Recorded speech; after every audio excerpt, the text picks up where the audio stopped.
So full time at Pairc Cork 218, Limerick 116. Cork have booked themselves into the All Ireland Senior Football Championship quarterfinals for the first time since 2019. It was the Super 8s, of course, back then, but they are into the last eight of the All Ireland Senior Football Championship. A tricky game in some ways for the Rebels. Look, it certainly wasn't easy by any stretch of the imagination. I mean, Limerick caused them more than one problems in this game, and certainly at different points in the game you were thinking the game was nearly there for Limerick, especially at the end. You know, they get that late goal and there's only 2 points in it, and all of a sudden Paul Walsh gets sent off for Cork, and you're thinking, geez, with 2 points, 2 point deficit with about 7 or 8 minutes to go, Josh Ryan obviously has a difficult free that he puts wide. You were thinking there's a big opportunity for Limerick maybe to snatch the victory and snatch the upset. But in the end, it wasn't meant to be. Look, fair play to Cork. You have to give them credit. When the going got tough in this game, they stood up.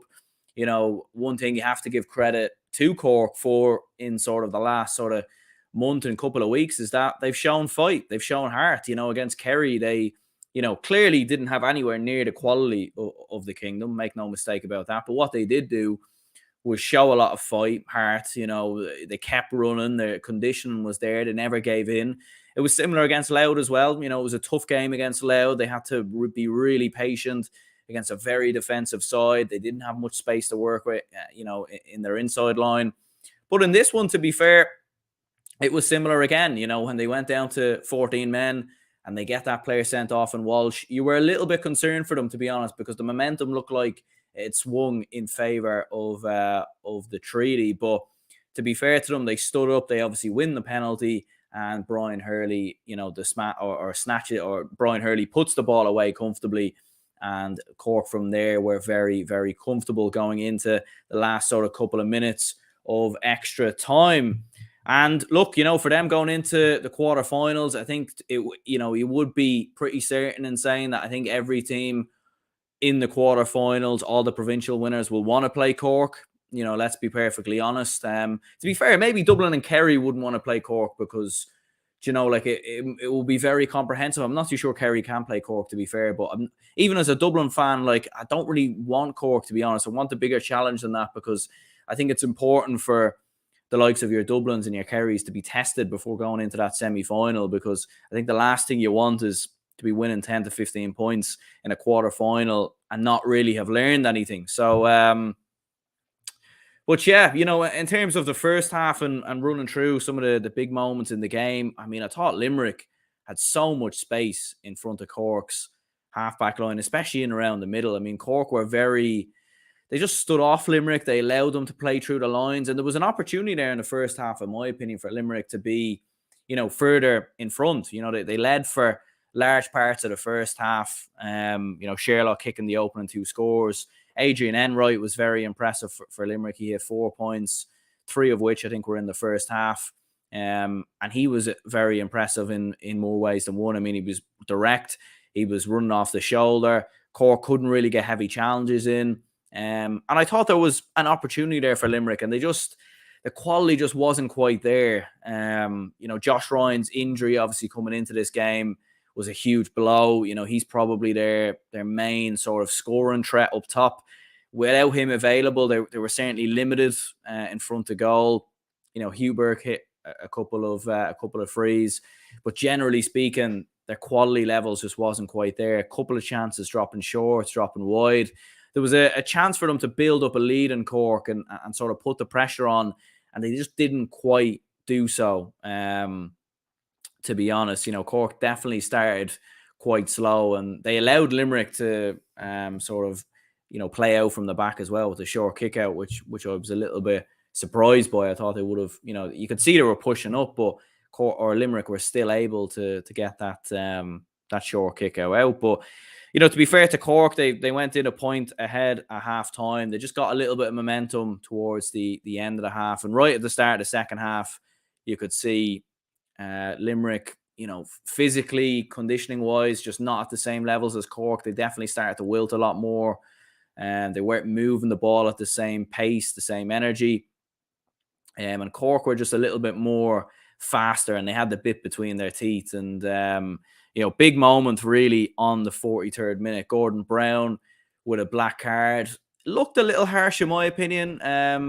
Just seeing a replay back of it now on RTE. Yeah, a little harsh in my opinion, to be perfectly honest. It looks more like a coming together than anything else. But you have seen them given, to be fair. You have seen them given. So, and that was really a key moment because Cork took massive advantage of that. They hit 1-3 without reply. Both sides were level at 10 points apiece at that moment. And then Cork hit 1-3 without reply. Really, really well taken goal from Cathal O'Mahony, who had he was quiet for different parts of the game, but when he was on the ball, you could see his quality. And that was a really well taken goal. John O'Rourke, I thought, had a good game. He had 3 points, all of which from play. Owen McSweeney, quite impressive there with 2 points. Stephen Sherlock, again, the outlet for this Cork side, and undoubtedly Cork's best forward, you would have to say at this moment in time. Some of his quality was great to see. And Cork were absolutely cruising, and you were thinking, it's probably gonna take something like what we seen yesterday from Clare, a little bit of luck, a little bit of madness, and maybe they might get back into it. And they had that moment, a routine long ball worked upfield. That long ball was there all game for Limerick. There was a couple of times, even when Josh Ryan came on the field, that he was able to work the ball inside. Robbie Burke at times in the first half. There was chances for Limerick to work a goal there, in my opinion, but they just didn't quite back themselves enough at the time. But obviously they needed a goal, so this time they did, and it was a brilliantly taken finish from Brian Donovan. And Limerick, from that point, you felt like they had the bit between their teeth. Enright with another point a couple of minutes later. And then Paul Walsh gets sent off, 2 yellow cards in quick succession. He was only on the field for about 3 minutes. Second yellow card looked a little harsh, in my opinion. Both players are sort of just swinging at each other.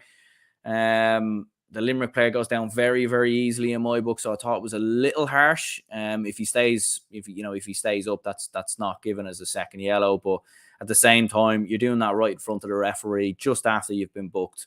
A little bit silly there. But in fairness to Cork, they weathered the storm, and that's what you have to give them credit for. They've done that very well this year.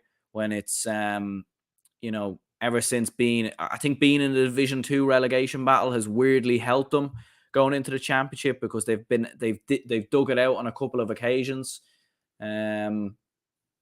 Against Louth, they dug that victory out. They dug out a victory against Limerick as well. It's been tough for them, but they found a way, and fair play to them. The penalty was disappointing, I thought, just from a Limerick perspective, like just a very poor challenge there from Paul Maher. He didn't need to make that challenge, you're just giving the opportunity to Brian Hurley. Like, you had the ascendancy. You can clearly see Ian Corbett is covering as well. Like, I don't know why he makes that challenge. It's a poor challenge to make. Just gives the ascendancy right back to Cork. They slot the ball into the back of the net, and then it's game over, really, even though Limerick are down to 14 men. I was surprised, although Limerick were happy to take a couple of scores after that.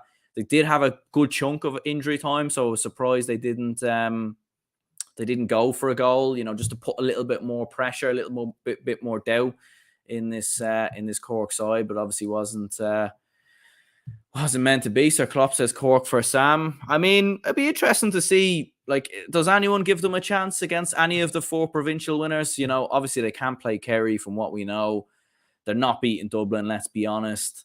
Against Galway or Derry, they gave Galway a good run for their money in the league, to be fair. They were beaten quite comprehensively, I think, by Derry in the league. But I don't think Cork would fear Galway or Derry. They're in the same division, or they were in the same division. Them and Derry will be in the same division next year. They won't fear them, to be fair. And there is going to be a lot more pressure on those counties who haven't been in too many All-Ireland semi-finals in their lifetime. So, Cork will want to get on that side of the draw. In Croke Park, you just wouldn't see them getting past the quarterfinals. Stranger things have happened. I mean, we've seen what Clare done to Roscommon, and not many predicted that. But I just think outside of Hurley and Sherlock, they don't really have. I think O'Rourke done all right, but they don't have too many natural scoring forwards. Cathal O'Mahony looks like a great find, but he's probably just not quite at that level just yet. So, yeah, I'd be curious to know for Cork fans, what do you think in the comments down below? I mean, do you think you could give a Galway or a Derry a bit of a rattle in the quarterfinals? Maybe even think you give Dublin a rattle. Who knows? Who knows? I mean, we've seen Dublin have a few defensive issues themselves this year, but it would be very, an almighty task for the Rebels to do anything there.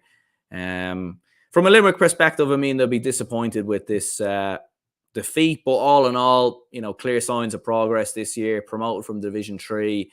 They were beaten quite comprehensively by Cork last year in the Munster Championship, so they gave a good battle in this one, to be fair, and they made it tough, they made it physical. They've certainly been making progress, and if they can get Danny Neville back in the team next year, keep Josh Ryan fit, I think they have a good chance of staying up in Division 2, in my opinion. I definitely give them a big chance. But yeah, fair play to Cork. Big victory for them. They go marching on into the quarterfinals, and it will certainly be interesting to see who they get in the next round. If you enjoy this content, hit the like button, subscribe if you're new, and yeah, there will be a live watch along stream for the Donegal and Armagh game, so we will be doing a live stream there as well, so make sure to check that out if you haven't already. And yeah, big win for Cork. Congratulations